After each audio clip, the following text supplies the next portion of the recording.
বিএডের কোর্সে মানে সেকেন্ড সেমিস্টারে কোর্স একটি রয়েছে 1.2.2 ইপিসি 2 নামে একটি কোর্স রয়েছে। ইপিসি 2 তাতে দেখো কোর্স নেম রয়েছে drama and arts in education.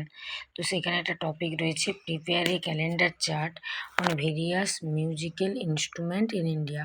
অর্থাৎ ভারতবর্ষে যে সমস্ত মিউজিক্যাল ইনস্ট্রুমেন্টগুলো রয়েছে, বাদ্যযন্ত্রগুলো, সেই সম্পর্কে তোমাকে লিখতে হবে, একটি খাতা করতে হবে, একটি ক্যালেন্ডার চার্ট তোমাকে প্রিপেয়ার করতে হবে। ঠিক আছে? তো দেখো কি কি আমরা লিখবো এতে আমরা দেখে নিচ্ছি। প্রথমে দেখো আমরা শংসাপত্র একটা দেব। যদি তোমরা বিদ্যালয়ে যাও, বিদ্যালয়ে ভিজিট করতে যাও, তাহলে শংসাপত্র একটা বিদ্যালয় থেকে পাবে এবং যিনি তোমাদের এই প্র্যাকটিকামটা করাচ্ছেন সেই তত্ত্বাবধায়কের কাছ থেকে একটা শংসাপত্র তোমরা পাবে। তারপরে একটি কৃতজ্ঞতা স্বীকার দেবে এবং একটা স্বঘোষণাপত্র দিতে হবে। তারপরেই থাকছে সূচিপত্র। সেখানে প্রথমে থাকবে ভূমিকা।